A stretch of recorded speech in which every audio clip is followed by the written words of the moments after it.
Brought to you by NBC bearing, भारताची पहिली bearing उत्पादक। शिवसेना उभाटाबाबत माझा हा प्रश्न आहे। भारत पाकिस्तान मॅचच्या दिवशी राज्यभर माझा देश ते आंदोलन छेडणार आहे आणि त्या सिंदूर के सन्मान में शिवसेना मैदान में अशा पद्धतीचं हे आंदोलन असतं। काय आपलं मत? उभाटानं कुठल्याही राजकीय पक्षानं आंदोलन कुठलं करावं हा ज्याच्या त्याचा। आता ज्या उभाटाचे नेते म्हणजे रोज सकाळी 9च्या भोंग्याला येतात त्यांनी सिंदूर ऑपरेशन बद्दल काय वक्तव्य केलं होतं आणि भारतीय सैन्य दलाच्या पराक्रमाचा कसा अवमान केला होता हे सगळ्या महाराष्ट्राने, सगळ्या देशातल्या सगळ्या सैन्य दलातल्या जवानांनी पाहिलेला आहे।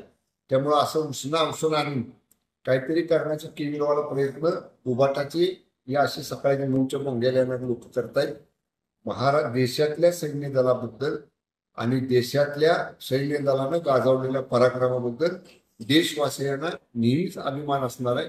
अशा सैन्य दलाच्या कर्तृत्वाचं, शौर्याचं राजकीय भांडवल कुणीही करू नये। साहेब, उभाटाच्या नेत्यांची म्हणजे आमदार खासदारांची बैठक उद्या महत्वाची होती, तर राज ठाकरे आणि उद्धव ठाकरे भेटीनंतर आता ठाकरे शिवसेनेच्या बैठकांचा धडाका वाढलेला आहे। काय असं पाहता? कदाचित उपराष्ट्रपती पदाच्या निवडणुकीमध्ये मोठ्या प्रमाणात क्रॉस वोटिंग झालं आणि पूर्ण देशभरातून संशयाची उंगली ही उभाटाकडे केली जाते माध्यमांच्याकडून। त्याचं विश्लेषण करण्यासाठी किंवा त्याचा मागोवा घेण्यासाठी अशा बैठका होत असतील। राज ठाकरे आणि उद्धव ठाकरेंच्या भेटीनंतर त्यांची युती होईल का, काय वाटते? त्या दोन्ही स्वतंत्र पक्षाच्या नेत्यांचा तो विषय आहे। दोनही नेते आपापल्या पक्षाचा पूर्ण निर्णय घेण्याचा अधिकार असणारे नेते आहेत। उभाटाचा अधिकार मान्य उद्धव साहेब घेतात निर्णय आणि मनसेचा निर्णय मान्य राज ठाकरे साहेब घेतात। ते दोघांनी एकत्र जर काय घ्यायचं असेल तर त्यांचं ते घेतील।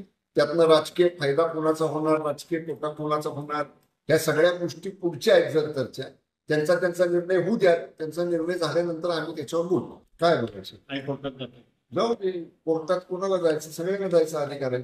कोर्टात जाऊ नका असं कोणी कोणाला सांगू शकत नाही। पण मराठा आरक्षणाचा जो GR काढलेला आहे तो मराठा आरक्षणाचा GR काढण्याच्या सगळ्या प्रक्रियेमध्ये मराठा आरक्षण मंत्रिमंडळ उपसमितीचा सदस्य म्हणून मी त्याच्यामध्ये सहभागी आहे। एक शब्द, एक वाक्य कायद्याच्या चौकटीत बसणारा आहे। माननीय ऍडव्होकेट जनरल साहेबांचं, या सगळ्या दिग्गज रिटायर्ड हायकोर्ट जस्टिस साहेबांचं, सगळ्यांचं लॉ सेक्रेटरी, या सगळ्या दिग्गजांचं, कायदे क्षेत्रातल्या तज्ज्ञांचं मार्गदर्शन घेऊन त्या GRचं ड्राफ्ट तयार केलं। त्यामुळे मी विश्वासाने सांगतो त्या ड्राफ्टला किंवा त्या GRला मी जरी उद्या चॅलेंज केलं तरी कुठेही धोका होणार नाही। Brought to you by NBC bearing, भारताची पहिली बेअरिंग उत्पादक।